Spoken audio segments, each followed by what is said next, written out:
40-an. 40-an. Makan tidur di sini, nggak termasuk makan loh. Makan kan kami kasih sayurnya, dagingnya kami kasih. Iya, salut banget. Ular itu. Lu om. Itu emang ular. Bagaimana lenteng itu? Kobra. Bukan. Wih, Lenteng. Ya, sini masih banyak ular. tes Yusuf boleh.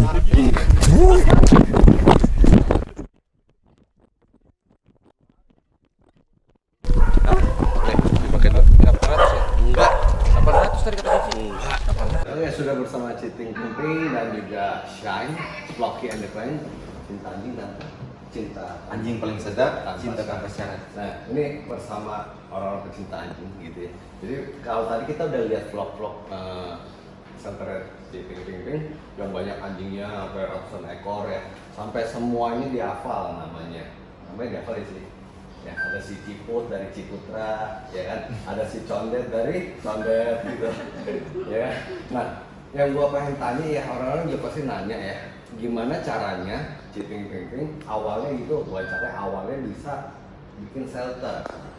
Nah, pasti kan ada sejarahnya tuh. Ya, ini gambar shelter ini yang belum ya. Ini shelter yang lama. Nah, ini yang lama yang di pabrik. Ya. Ya. Jadi awal kisahnya tuh gimana? Bisa dikisahkan? Awalnya saya bukan pecinta anjing. Bukan pecinta anjing. Jadi customer saya kan marketing. Jadi customer saya tuh kasih saya anak anjing. Nah, waktu itu kira-kira 5 bulan deh. Anjing itu kita kasih nama Ating, itu Ating. Ating. Itu foto dia sebelum meninggal kira-kira 6 bulan. Oh, 6 bulan sebelum meninggal. Oh, itu yang meninggal umur berapa sih Ating itu? Ating waktu meninggal umur 13 tahun setengah. Oh, itu nggak kelihatan. Ini umur 6 bulan. Enggak, 6 bulan sebelum meninggal di foto. Itu fotonya. Berarti ini 12 tahun setengah kurang lebih. Ya, nggak kelihatan tua ya. Iya.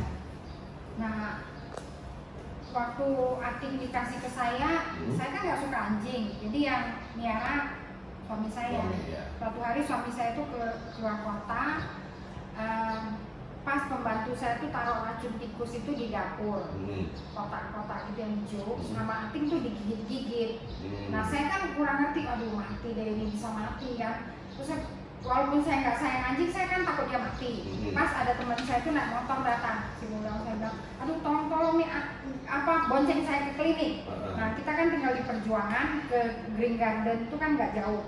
Saya takut anjing tapi saya takut dia mati, jadi saya peluk dia sambil naik motor peluk dia diem aja sampai di klinik udah diperiksa dokter, kata dokter ini dia nggak telan, kalau telan nggak begini, sudah berbusa-busa atau gimana gitu. Saya masa sih nggak telan. Terus pulangnya saya perhatiin dia terus, benar nggak ya nggak telan racun. Nah, beberapa hari saya lihat itu kok saya rasa anjing lucu juga ya, dia balik-balikin badan cari perhatian. Masih papi waktu itu? Iya, jadi saya bilang, wah. Terus saya pulang kerja kan, saya Serang Jakarta kan, pulang jam 10 malam, jam 11 malam, saya ngeliat dia itu kayaknya terhibur gitu loh. Capek jadi kayaknya terhibur. Nah lama-lama saya sayang dia, saya bawa dia Serang Jakarta kerja. Oh, di mobil dibawa? Iya dibawa, jadi dia duduk di belakang kursi saya kalau di kantor kan. Lama-lama dia kan besar, nggak muat.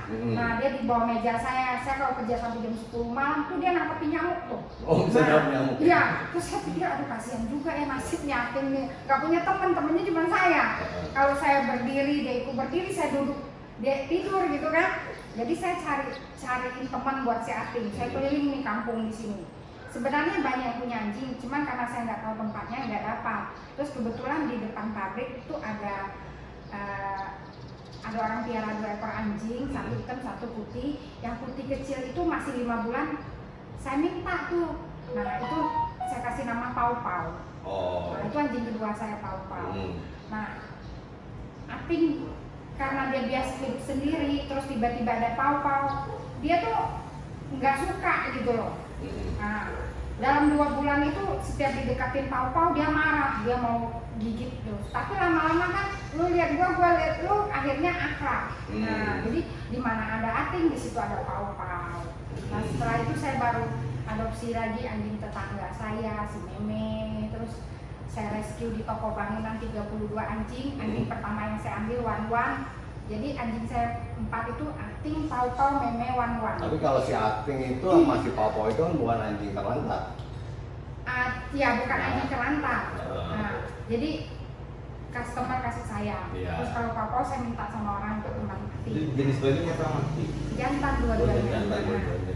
Nah, terus kan saya piara anjing itu, terus saya menganggap mereka kan sebagai bagian dari keluarga. Nah, saya punya rasa empati ngeliat anjing terlantar, jadi saya pengen bawa pulang. Nah, pernah saya dititipin anjing sama teman saya, anjing jantan besar, terus anjing saya Popo nggak bisa terima anjing lain, jadi Popo hajar dia. Terus karena saya muda sayang sama anjing terlantar, kan saya aduh Popo kok gini ya, nggak bisa terima, bahaya ini kan. Kalau ating saya tuh dia tuh gimana ya, kayak anjingnya sayang semua anjing gitu loh. Padahal awalnya sama si Popo nggak gitu. Iya, jadi ating bisa terima anjing lain, tapi Popo nggak bisa terima anjing jantan. Nah begitu anjing ketiga saya masuk Meme, Aluk, Wan, Popo sayang banget sama anjing betina. Iya sayang banget, tapi sama anjing jantan tuh nggak suka. Rafa kali ya. Iya, jadi nggak Kecuali suka. masih ating ini. Iya, jadi dia kalau makan tuh ya, ating dekat aja dia udah marah-marah. Nah, tapi kalau Meme sampai rebut-rebut, dia diem aja. Oh jadi setelah si Meme masuk, si Popo juga udah nggak suka sama si ating. Bukan nggak suka gimana? Tapi pokoknya kalau si Meme dekat, dia nggak ya, boleh dekat. nggak boleh gitu. Ya, kalau si Popo mau si Ating mau makan nggak boleh sama Iya. Popo. Tapi kalau si Meme mau boleh. Iya, gitu. jadi dia begitu. Nah, terus saya pikir, wah, saya mau nolong anjing lain, kalau pau-paunya nggak bisa terima kan susah. Ya, jadi saya mulai tuh ambil anak anjing, mengutin anak anjing, jantan. Nah, Popo kan pelan-pelan diajarin ya. Nah, dia bisa terima tuh sampai anjing itu besar, walaupun jantan dari kecil di tempat saya dia nggak apa-apa. Nah, saya mulai kebiri pau-pau, mulai ajarin dia bilang, Dedek ya, temen ya, gitu. Nah, lama-lama dia bisa terima tuh. Nah, jadi saya bikin shelter itu inspirasinya pertama memang ating, karena kecintaan saya kepada ating kan. Tapi kalau tanpa pau-pau bisa terima yang lain, shelter ini nggak mungkin ada. Gitu. Oh, jadi kalau waktu itu Popo itu tetap nggak mau terima anjing lain nggak mungkin. Nggak mungkin ada. Nah, Iya. Jadi mulailah rescue anjing jantan. Yang ngajarin lu steril siapa? Sebenarnya dari anjing saya ini juga. Jadi waktu Meme datang, Pau-Pau sama Ating ini waktu Meme lagi nggak tidur adalah seminggu. Rebutin itu dua terus, kita pusing juga. Kan akhirnya kita kandangin Meme itu di dalam rumah. Berdua ini duduk di depan kandang Meme. Nggak makan, nggak tidur, kita juga pusing ya, nggak makan, nggak tidur ya. Meme juga nggak nafsu makan. Akhirnya saya pertama kali saya suntik KB si Meme. Kedua kali dokter bilang jangan suntik KB lagi, nanti infeksi rahim. Ya, akhirnya anjing pertama yang saya steril adalah Meme. Oh, jadi yang betina di steril dulu. Meme. Setelah itu Pau-Pau.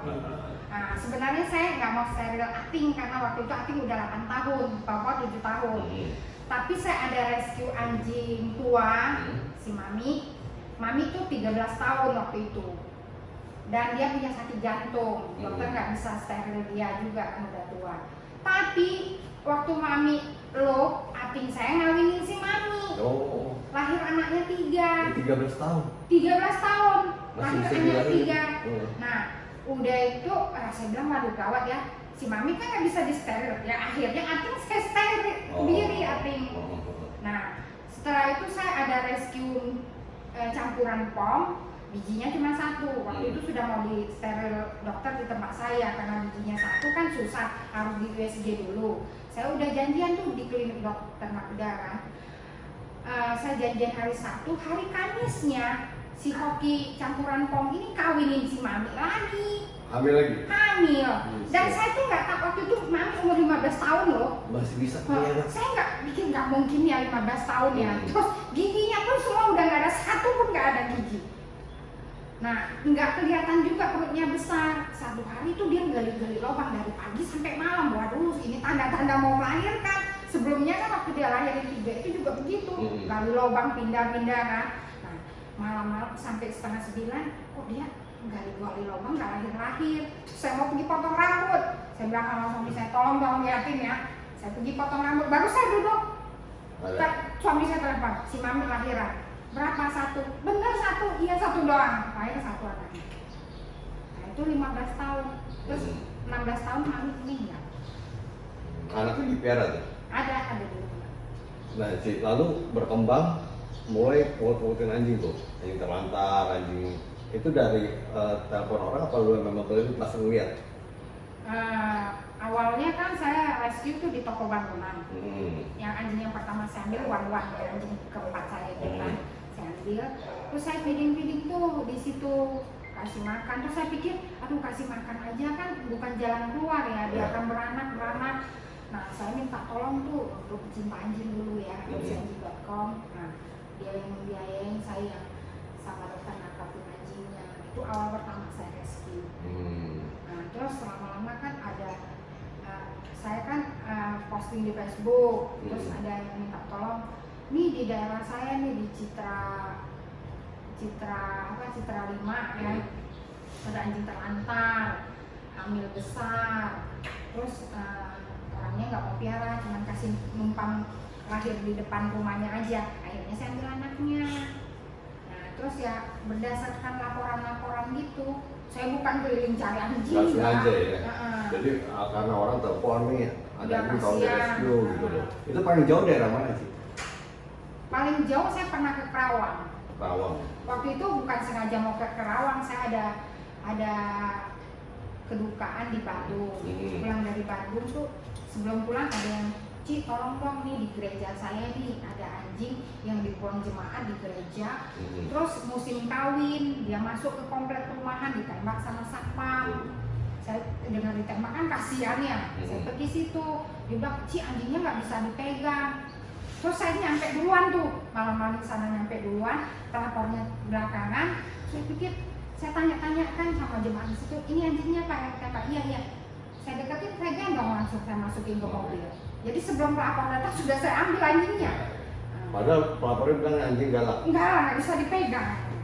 Mungkin anjing tahu ya. Kita tahu anjing, dia nggak gigit. Ini kelihatan satu anjing. Nah, dan sampai banyak begini ya, itu respon dari keluarga gimana sih? Dukung apa nentang gitu? Jadi pertama suami saya waktu saya rescue sudah 20 anjing, suami saya bilang jangan tambah lagi ya, iya.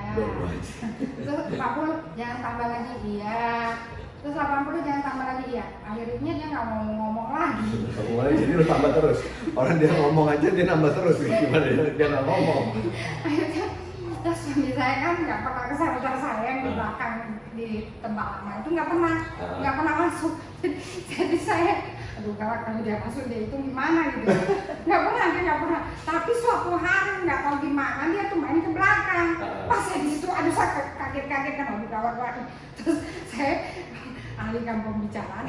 Udah akhirnya pulang kita. Dan terus suatu hari saya lagi pergi dia masuk ke belakang. Sebenarnya dia nggak hitung total, dia cuma kira-kira dia lewatin, dia hitung kasar gitu 200-an. Saya bilang 200-an ya anjingmu di belakang 200-an loh, gila loh dia bilang gitu. Dia marah-marah saya diam aja. Pokoknya saya senjatanya kalau dimarah ya cuma diam gitu. Kan ya memang saya salah kan, saya diam aja. Gitu. Nah lalu sampai akhirnya buka tanah ini 4 hektar loh, ya. Nah itu ada persetujuan nggak dari suami? Jadi saya berpikir gini, saya kan kerja di perusahaan keluarga. Nah, saya sekarang masih kerja nih, masih kuat ya.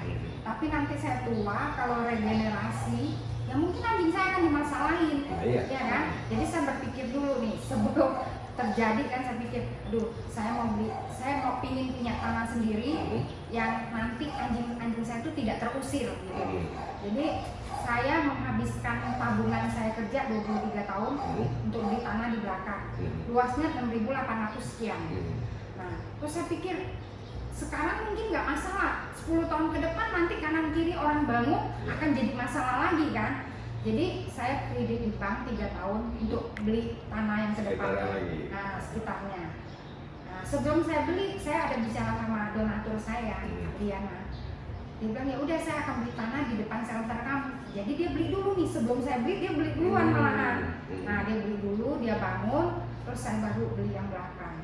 Tuh. Jadi saya kredit 3 tahun, saya kredit 3 tahun. Jadi dari gaji saya kerja di pabrik tuh setiap bulan nol. Jadi langsung potong sama orang kantor. Takut saya nggak bayar kan. Jadi dipotong dulu tuh. Nah saya ya nggak apa-apa karena ya saya makan kan numpang sama suami saya kan. Ada gitu. Ini shelter ini bentuknya yayasan atau pribadi? Yayasan. Yayasan. Nah, karena saya berpikir gini, saya nggak mungkin seorang diri menghidupi begini banyak anjing. Karena tujuan saya adalah menolong lebih banyak. Ya. Saya tidak berharap anjing terlantar akan banyak, enggak. Tapi saya berharap ada edukasi dari kita postingan kita itu semakin banyak orang yang sayang anjing. Itu jadi saya bikin yayasan supaya juga ada jaminan buat kehidupan anjing-anjing saya nanti kalau terjadi sesuatu. Makanya kalau misalnya, maaf ya, misalnya kita udah nggak ada, nah Cici ada nggak kepikiran ini shelter mesti diurusnya sama siapa gitu? Saya ada orang-orang yayasan saya itu semuanya pecinta anjing, ya semuanya pecinta anjing.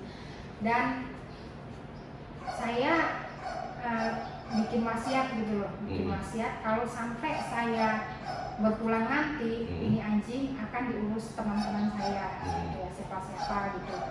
Dan saya memberikan semua tanah saya ke anjing saya. Itu bisa secara grup? Apa yayasan? Jadi bentuknya tuh kayak surat wasiat dan saya akan kasih ke notaris saya yang juga teman saya gitu. Jadi dia yang pegang. Jadi nanti di seenggaknya tanah ini tetap untuk anjing-anjing itu. Iya. Jadi tanah ini tetap buat anjing-anjing, tidak akan berpindah ke keluarga saya atau gimana gitu. Dan saya bersyukur juga adik-adik saya tuh ya sayang anjing juga, cuman nggak sekayak saya gitu. Ya. Nah, Cik, ada nggak kepikiran untuk salurin anjing-anjing ini ke orang-orang gitu, biar mereka dipelihara di rumah, biar mereka hidup di rumah, menghabiskan hidupnya itu di rumah gitu? Oh tentu. Jadi saya open adopsi semua anjing-anjing saya tanpa kecuali. Tanpa kecuali ya. Jadi saya tidak akan menghalangi kehidupan anjing saya untuk hidup lebih baik lagi, ya. Karena kita jangan berpikir, oh dia tua, dia begini, nggak bakal ada yang adopsi, itu salah. Saya pernah rescue ya, di satu rumah, itu anjingnya anjing pakai hidung pesek itu ya. Saya rescue 8 dari situ, yang pure paknya tuh ada 2. Tua, udah lebih dari 13 tahun. Ya. Jadi saya rescue itu saya langsung open adopsi. Yang ke adopsi pertama justru yang paling tua. Nah, yang paling tua dan itu hidup sangat bahagia sekali dengan yang teman saya ya. Karena teman saya itu punya juga satu, dia mau jadiin temannya. Nah, sekarang dia udah meninggal yang diadopsi itu. Tapi saya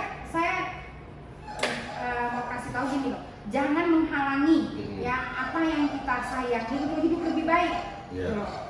Jangan. Kadang kan ada orang kan, aduh sayang banget nih, orang mau adopsi dia nggak boleh gitu. Ya, terutama kalau yang masih kelihatan seperti anjing ras, ya kan, itu kan rada susah gitu loh. Nah, saya ada juga yang saya adopsi sendiri, ya. Saya ada rescue, teman saya rescue, dia titip di saya, namanya Oliver. Dia itu gimana ya? Terlampau akrab dengan kami, tidur dengan kami, kita ke WC juga dia ikutin, tongkrongin, liatin. Nah itu saya nggak tega kasih, ya. Karena udah ada hubungan. Ya, jadi bukan soal bentuk fisiknya seperti apa, nggak seperti itu. Nah, Cik, nanti kasih syarat nggak? Oh yang mau adopsi anjing saya mesti punya rumah, mesti sekian meter, mesti gimana? Oh enggak. Saya syaratnya adalah adopsi anjing dari saya buat sendiri, ya, buat dipelihara sendiri, bukan buat kado ulang tahun lah, untuk pacar, enggak seperti itu. Jadi pelihara sendiri, pelihara dia sampai mati tua. Kalau sakit diobatin, ya, wajib divaksin nih. Adopsi dari saya sudah saya vaksin. Kalau cukup umur sudah saya steril. Nanti vaksin berikutnya harus dilakukan sendiri, ya. Kalau belum cukup umur sebelum disteril, saya akan jemput itu anjing waktu 7 bulan. Saya steril. Kalau orangnya punya kendaraan, bawa ke sini, nanti dokter sini steril. Nah lalu ada nggak kepikir kalau misalnya anjing saya diadopsi orang, nanti disia-siain, dibuang lagi atau dikembaliin gitu? Oh, kan saya dapat janjian, nggak boleh sia-siain. Lalu misalnya sampai dia bilang, "Cik, saya nggak bisa piara, nggak cocok gitu." Oh, saya selalu kasih tahu penekanan pertama saya kasih anjing diadopsi. Kalau namanya orang hidup kan takutnya ada kendala apa di dalam masa hidup kita. Misalnya ada kendala nggak bisa piara anjing, kembaliin ke saya. Nggak boleh kasih ke orang lain. Kalau misalnya saudaranya mau adopsi, saya harus tahu. Saya bikin lagi satu perjanjian. Oh, anjing saya ini diadopsi ini lagi gitu. Saya ada kejadian kan. Tahun lalu anjing saya itu diadopsi orang Bandung. American Bully ya. Di perjanjian itu bahkan saya minta dia tulis pernyataan loh. Kalau tidak bisa harus baliknya ke saya. Bapak itu sakit terus dia titip ke tukang groomingnya, titip sama tukang groomingnya dikasih ke temannya jual sampai berapa kali, dan saya nggak tahu, dia nggak kasih tahu saya. Jadi satu hari di bulan awal Desember tuh saya tanya, "Pak, gimana kabar Joro?" Nah, dia bilang, "Saya sakit, jadi saya titip sama si ini tukang grooming saya." Dia bilang, "Wah," saya bilang, "Pak, Bapak titipnya mau berapa lama?"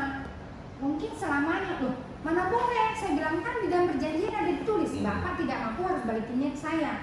Nah, terus dia kasih saya nomor telepon tukang groomingnya. "Ya, ambil aja deh di sini." Terus saya hubungi tukang groomingnya. Dia bilang, "Saya lagi grooming, nggak bisa, nanti malam saya jawab." Udah 2 hari nggak dijawab. Terus saya balik lagi, "Pak, ini nggak dijawab loh." Nah, dia bilang, "Oh, ini alamatnya di sini." Bukan alamat jelas, cuma ancar-ancar rumahnya ini.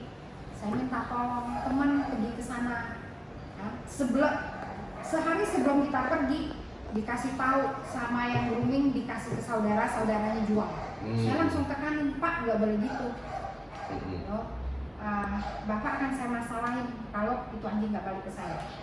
Nah, dia sibuk lah, akhirnya dia lapor polisi. Mungkin kurang jelas kali ya nomor telepon yang dia titipin apa-apa, jadi polisi juga terkendala.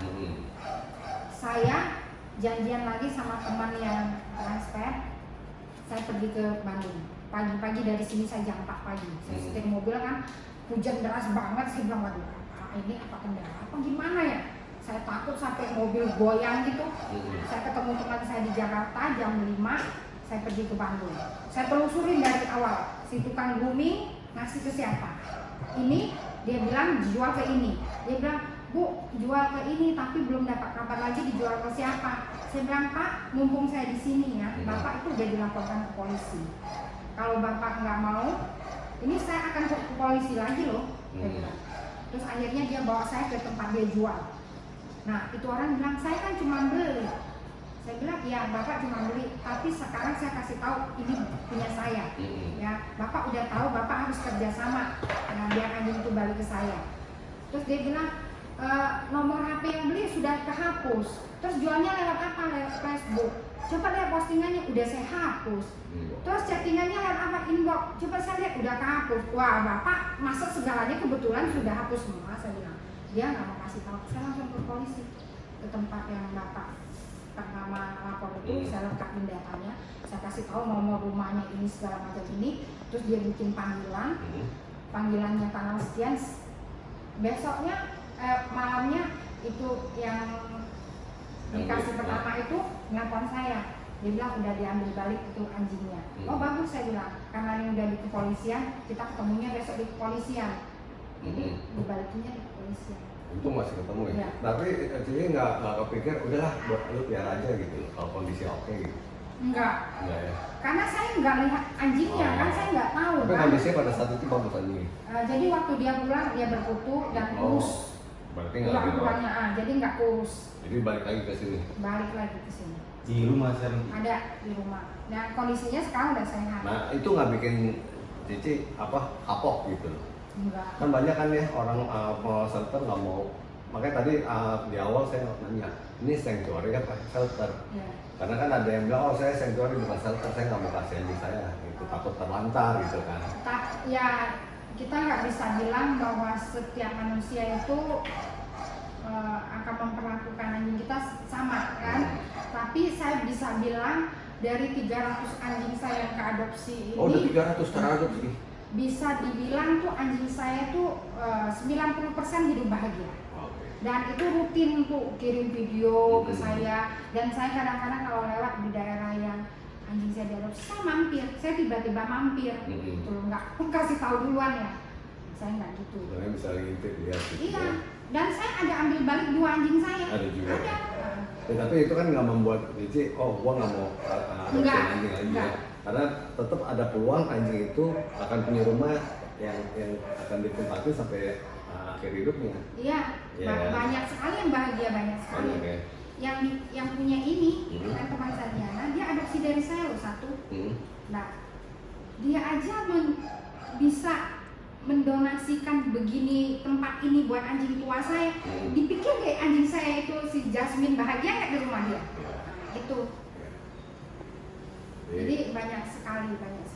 Ada yang kaki 3 diadopsi. Ada juga ketiga. Ada, dan sangat bahagia loh. Jadi setiap tahun kunjungan ke sini, setiap habis Imlek main ke sini, terus anak-anak mereka itu mendonasikan uang angpaunya loh buat anjing-anjing jadi orang tua asuh. Jadi banyak sekali yang bahagia. Nah ini ada satu cerita juga, anjing saya Nisin. Saya rescue-nya itu di Kapuk. Anjing ini secara fisik tidak bagus, ya warnanya pun belang-belang harimau, dia pendek, kecil. Di shelter lama saya itu dia nggak pernah keluar dari kandangnya. Jadi kita kan keluar buka kandang tuh sehari 3 kali, jam 6, jam 1 siang, jam 5 sore, mereka main bebas kan. Nisin tidak pernah keluar dari kandang.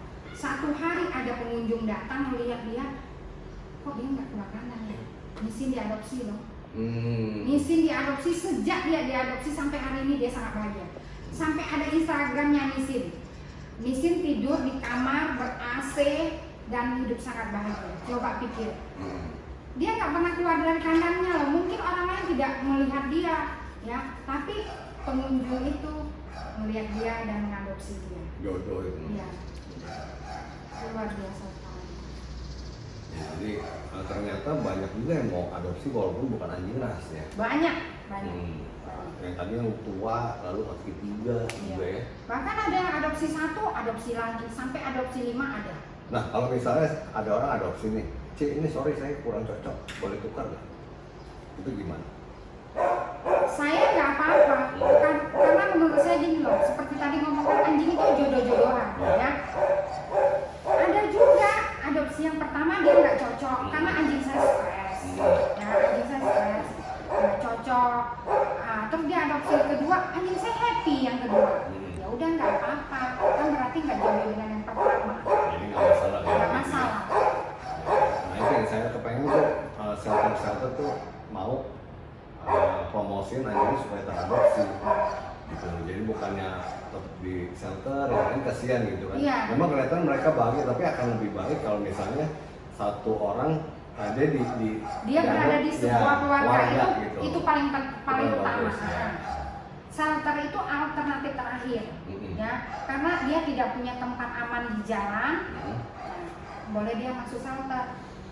Tapi kalau dibilang anjing paling bahagia di mana? Di sebuah keluarga dia paling bahagia. Ya, sebuah rumah, Ya. sebuah keluarga walaupun rumah kecil, Iya. nggak masalah gitu kan. Saya dulu ya sekitar 9 tahun, mau 10 tahun lah ya, rescue awal itu anjing saya diadopsi orang. Dia tinggal di rumahan sederhana, mungkin SSS gitu ya. Waktu saya antar dia pertama, dia langsung gendong anjing saya, langsung sayang saya. Saya lihat rumahnya, aduh, nggak ada perabotan. Saya jujur ngomong dalam hati, saya bilang apakah dia mampu menghidupi anjing saya? Tapi dari perlakuan dia gendong anjing saya peluk-peluk itu, saya yakinkan hati saya, anak ini bisa merawat anjing saya. Dan terbukti ya, setelah itu kan waktu diadopsi masih kecil, belum saya steril, baru saya vaksin sekali. Terus umur 9 bulan Saya pergi sana agak telat itu steril itu anjing kan. Saya ambil dia masih ingat saya loh. Masih ingat saya, saya gendong dia, saya steril, saya balikin lagi. Saya pergi sekali lagi waktu dia umur 4 tahun dan dia masih ingat saya. Waktu itu yang adopsi itu masih bujangan. Rumahnya ya nggak ada perabotan itu kan. Terus dia waktu saya datang kedua kali dia udah menikah ya, udah mulai ada perabotan rumahnya ya. Waktu 4 tahun saya pergi, dia udah tambah teras, tambah bangunan di luarnya. Nah, terus dia cerita bahwa waktu bayinya lahir, pertama lahir, anjing saya Panda ini cemburu, cemburu ya. Tapi dia protek itu anak. Jadi kalau babynya nangis, wah dia sibuk kesana kesini manggilin, suruh melihat si baby. Nah, terus kalau dibawa jalan baby pakai anak-anak lain nggak boleh dekat itu baby. Nah, Jadi dijagain. iya dijaga banget. Nah kalau misalnya orang yang adopsi itu sih taruh anjing di luar boleh gak? Di beranda rumah gitu, nggak masuk ke dalam rumah. Kan ada kan misalnya kaum muslim kan kalau pelihara anjing kan nggak boleh anjing masuk ke dalam rumah. Nah itu oke gak kalau itu? Kalau saya, kalau dia di luar, halaman luar, tidak ada misalnya batas lagi, saya nggak kasih. Nah, kalau ada pagar? Iya, walaupun cuma pagarnya nih ya, di rumah ini pagar satu, saya nggak kasih. Saya bukan nggak percaya dia nggak sayang, saya takut anjing saya diracunin orang. Oh, oke. Nah, kalau menurut saya, kita pelihara anjing untuk jaga rumah boleh, tapi tetap dia di dalam rumah. Karena anjing penciumannya tajam, pendengarannya tajam, ya. Tanpa kamu taruh di luar rumah pun, lewat depan pagar anjing udah gonggong. Jadi kenapa kita harus taruh di luar? Taruh di luar justru anjing kita mati duluan diracunin orang. Nah kalau anjing sudah mati diracunin, isi dalam rumah ya pasti bisa habis kan. Nah tapi kalau ditaruh di dalam rumah, orang ketuk sedikit aja, anjing kita tahu. Anjing kita tuh alarm. Jadi dia bukan untuk membunuh orang, menggigit orang. Dia alarm buat kita kasih tahu, oh ini ada pencuri, ada orang di luar, orang yang tidak kita kenal atau apa. Jadi itu tujuannya. Nah, tapi kalau dia punya halaman di belakang, saya oke-oke. Halaman belakang oke. Tapi kalau halaman depan nggak oke, karena takut diracun. Nah kalau kondisinya aman? Kalau dia di komplek yang kita memang tahu banget aman ya, dan ada security di mana itu nggak apa-apa. Ya. Jadi lihat kondisi juga. Lihat kondisinya. Kan dari mau ditanya? Salut aja sih Om. Di restorannya kan selama ini kita nge-vlog tentang anjing, kita memperkenalkan cinta tanpa batas, tapi belum pernah ketemu secara langsung yang orang benar-benar cinta sama anjing yang luar biasa. Kalau ini kan awalnya nggak suka sama anjing, tapi tiba-tiba suka dan memelihara anjing segitu banyak, cukup terharu sih. Makasih banyak lah buat fans vlog Kendekan, buat fans kita. Pokoknya terima kasih banyak buat Titi, udah lu sangat luar biasa menyayangi anjingnya. Buat yang mau adopsi juga bisa langsung hubungi Instagramnya Rumah Singgah TPP. Rumah Singgah TPP. Terus dan yang punya anjing di rumah, pesan dari kita, sayangi anjing kalian berdasarkan cinta tanpa syarat. Pokoknya jangan sampai ditelantarkan, karena kalian bisa lihat sendiri anjing itu sangat setia dan benar-benar mencintai kita apa adanya. Kayak gitu aja sih. Oke, thank you. Nanti lain kali kita mampir lagi. Oke.